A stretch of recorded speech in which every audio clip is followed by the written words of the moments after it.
So the fact of the matter is, I made mistakes in choosing my ex to be with, and I didn't pay attention. My grandpa would say software.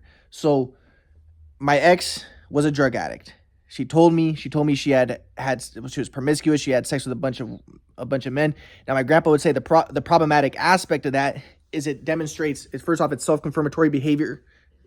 It could also be predatory behavior. She said that she stole from her parents in order to get drug money a lot. So that's predatory. Stealing is a form of predation. It's actually a form of murder because you're taking from somebody, which could kill that person because it's their livelihood, and livelihood keeps people alive. So actually theft is almost a form of murder. So it's a predatory prey. My grandpa would say it's a narrow form of consciousness. And, she had sex for drugs before, and that's predatory. And it's a narrow form of consciousness, it's self-confirmatory. And also, it's possible because she had a Jewish stepdad, she was very liberal maybe, and maybe anti-white even, and that's why she had a Salvadorian mixed child, because she was kind of following in the tracks of her Jewish stepdad. And even her sister I saw had a mixed brown child. And, it could be because, my grandpa would say that that's not the flow either. Race mixing isn't the flow, but also not race mixing isn't necessarily the flow. But if it is based around an anti-white kind of predatory stance, because she sees herself as sort of Jewish because she has a Jewish stepdad, then yeah, that's not the flow. And maybe, that's why I noticed I'm going to get to this. A lot of the Jewish people would be involved in like these like, hippie groups, like the festival groups, but doing a lot of drugs. Really, it's just self-indulgence and anti-morality, a lot of race mixing, a lot of like anti-society, just drugs and sex and polyamory. But again, my grandpa would say there is no formula for the flow, but that's kind of more the left-hand path. Drugs, it's self-indulgence. So like, I remember one time my grandpa, there was this hippie guy, and he's like, he kept on saying the tetragrammaton, but saying his name. My grandpa's like, yeah, that's self-confirmatory. It seems like spirituality, but really he believes he's a separate self, and it's kind of like self-confirmatory, self-indulgence, and it's not necessarily the flow. But you don't want to judge either, but because being judgmental, like my grandpa would say, my mom's being like, I'm never gonna talk to you, you're a fucking loser. That's judgmental, that's emotion, and that's self-confirmatory, and that's predator prey, because that's putting me down, and that's humiliating me, that's predatory, and my grandpa would say that's a narrow form of consciousness. But anyways, so the idea would be I didn't make a good judgment getting my ex pregnant, because my ex had a lot of issues. She was a drug addict. She already was a single mom from an El Salvadorian guy. And, she was a drug addict, and that's self-confirmatory, self-indulgence, and kind of, there was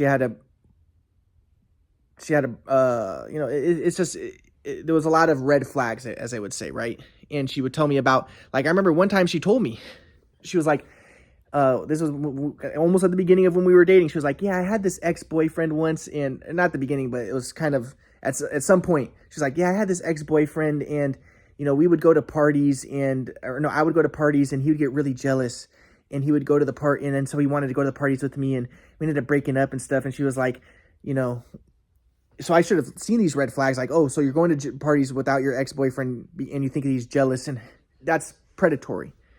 She's looking to have sex with other guys. No, we're just having fun. That's still self-indulgence. That's still self-confirmatory. Grow up. You don't have to go to parties. Grow up. Be an adult.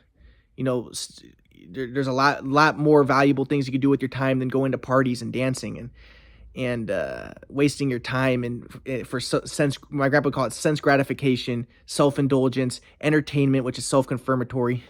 So, but again, you don't want to be judgmental. Like, there's no formula for the flow, but for the most part, you go to the parties, it's about drinking, and there's a lot of promiscuity that goes on in that. And she told me, she would later tell me, I'll get to this, but she would later tell me, and this was when she was pregnant. Like, I remember we were watching a movie, and she was like, oh yeah, there was like somebody who did a one night stand in the movie. She was like, Ryan, have you had one night stands? And I was like, not really.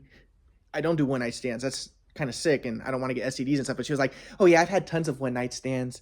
Like, I've had one night stands. I was like, ew, like, that's gross. But you know, the idea, but my grandpa would say, you don't want to judge, but the idea behind one night stands, again, that's predatory, self-indulgence, self-confirmatory. It represents a lower level of software, my grandpa would say, a lower level of consciousness, for the most part. So, but so I ignored the red flags. And so at this point, like I said, she was about 2 months pregnant, and then she's like, you know, she'd already told me that she, with one of her ex-boyfriends when she was in college, when she dropped out of college at Humboldt, but she said that her ex-boyfriend would go to she would go to parties and her ex-boyfriend would get jealous and stuff. And I remember she was like, you're not like that, right? And I was like, yeah, I know. I told her, I was like, if you went to parties, I told her this was like in the middle of our relationship before she got pregnant. I was like, if you ever went to parties without me, I wouldn't like that. I was like, I would probably break up with you. I was like, that wouldn't be cool. Like, I'm not cool with like, with that type of stuff. So she already knew that I wouldn't be down for that. But then she, you know, so she lies. She lied to me, like, oh, I'm gonna go to the movies. You don't have to lie. If you're gonna go to a party, at least be honest and tell me. But you know, you're 2 months pregnant, so that's what I told her. I was like, I'm not upset that you went to that you were gonna go to a party. If you would have been honest, that would have been better. But even if you were honest with me, it's like, you got to think, you're 2 months pregnant. You're going to a party, Halloween party. There's going to be drugs. There's going to be alcohol. There's going to be a lot of stuff that, and you want to be cognizant and, you know, considerate of your child. You don't want to be partying at 2 months pregnant. Like, that's an important time to be resting, to be thinking about something more than just your trying to have fun.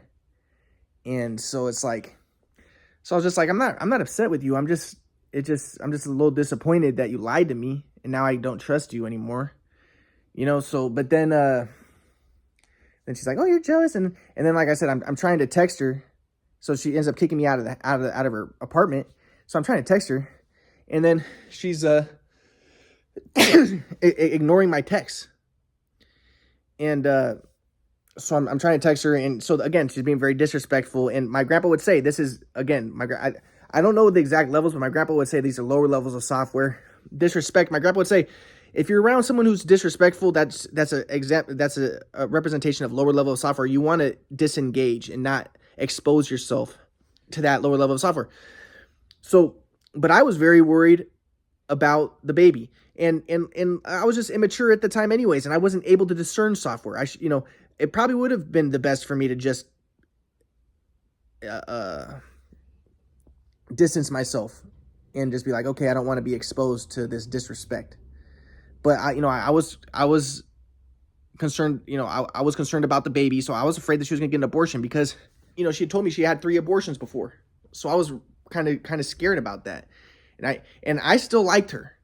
And in my mind, I was like, well, the reason, if my mom and dad would have just talked to me and seen her, then most likely she would still be with me and she wouldn't be doing this crazy stuff, but if my mom and dad would have talked to me and seen me and helped me, I would have got more videos when I was younger. I would have had the swag flow. A lot of stuff would have happened. So I blamed it on my mom and dad, so I had more like pity and compassion for my ex. And I was just like, if it wasn't for my mom and dad.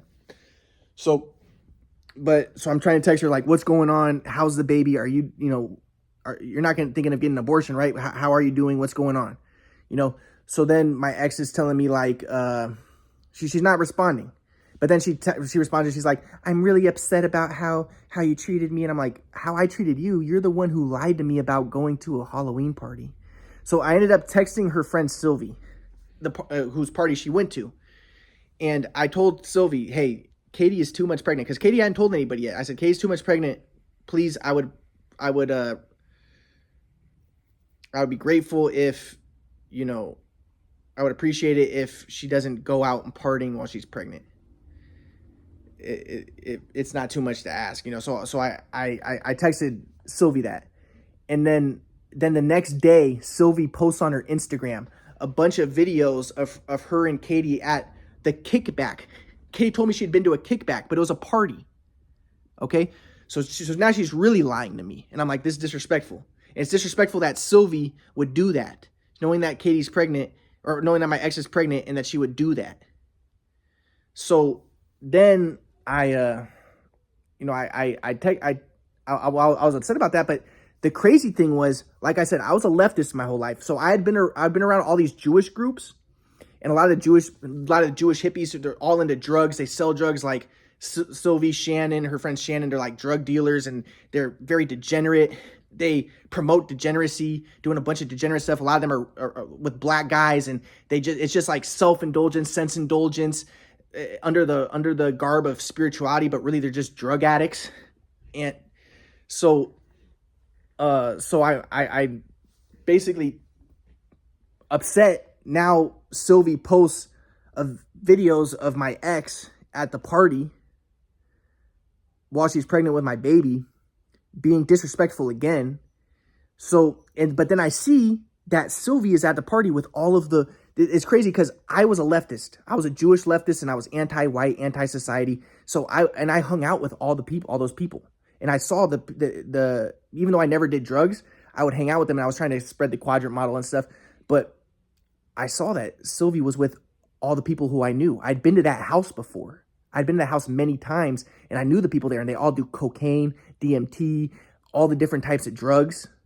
And so that scared the shit out of me, because I'm like, holy shit, my ex is hanging out with the most degenerate people on earth who I know. These people are the lowest lives. They're the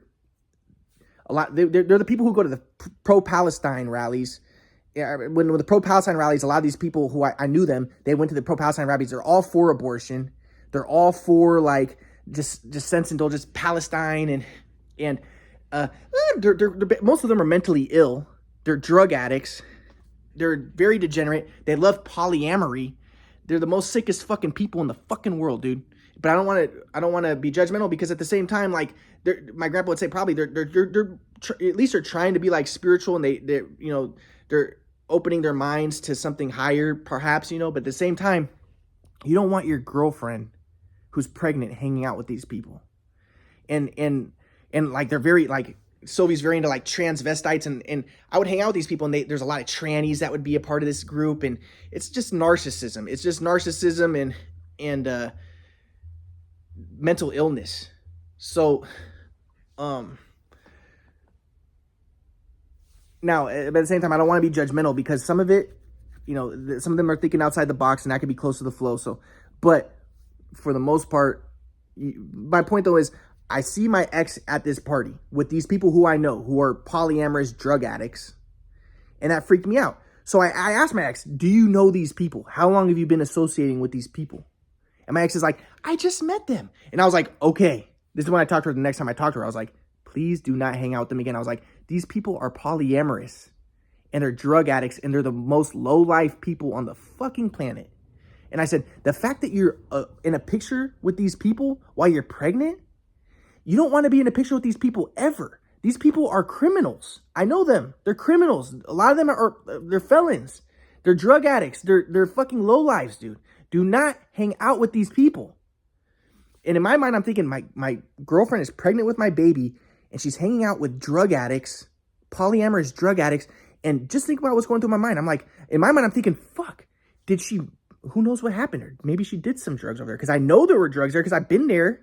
And I know that's all they fucking do is drugs. And there's a lot of homosexuals there. They're very into trans. I'm like, okay, she might have done drugs, and they're polyamorous. Who knows? Hopefully she didn't fuck anybody there. But in my mind, you know what's going through your mind at this point, because she's pregnant with your baby. You're starting to fucking freak out. I was freaking out. And I was telling my ex, did you get any of these people's numbers?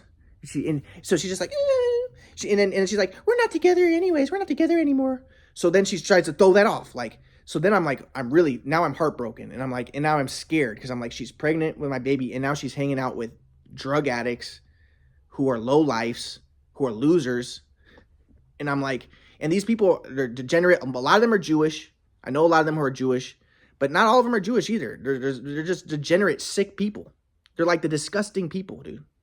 So I was like, they're just mentally ill. They're drug addicts. And a lot of them, they've done DMT, they've done all these drugs, and they get fucked up in the head. And they become like really leftist and polyamory. and they're Satanists. They're essentially Satanists. And I knew these people. And that's why I'm saying that my leftism ended up coming to haunt me, because I was friends with all these people. I knew them. Or I wouldn't say I'm friends with them, but I knew them. I would go to all those parties. But I would just share the Quadrant model because I would go with my friend Johnny. And basically I would just drive him around. But I never did any drugs. But then I see my girlfriend who's pregnant go to that party. So I asked her again, like, how long have you known these people? She said, it's the first time I ever met them. And it's true, because I ended up talking to my friend Johnny. He was like, yeah, that was the first time we ever met her. And I was like, well, hopefully she doesn't fucking hang out with you guys anymore. That's what's going on through my head. But so she lies to me, goes to this party with the most sickest people in the world, the biggest loser drug addicts in the world.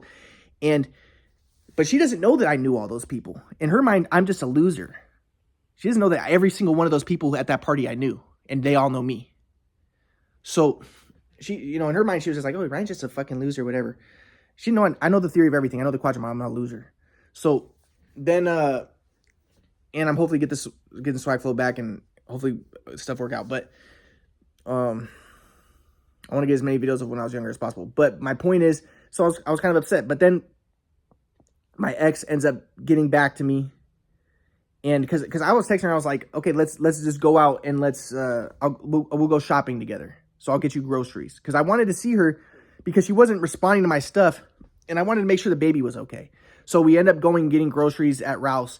And she talks to me. We eat at Panda Express. And she's telling me, like, Ryan, I have your baby. We're going to be together forever. It's fine. Like, we're going to be connected forever through this baby. She's telling me that.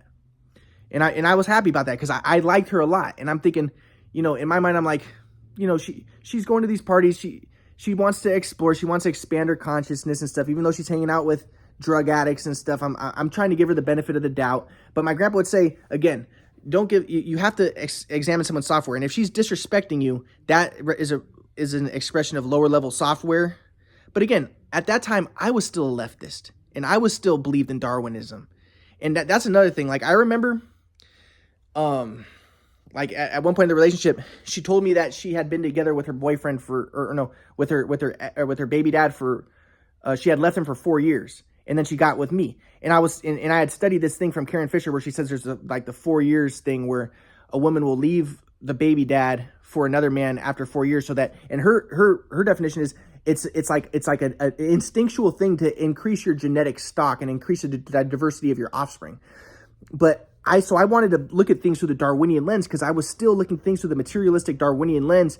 And now my grandpa's against that, because, not really against it, but he doesn't think it's existentially valid to look at it that way, because you want to take responsibility. And if you're blaming your genes and like, oh yeah, oh that's fine, you can act like that. You can have sex with a guy and make him your baby daddy, and then go to another guy and have sex with him and then have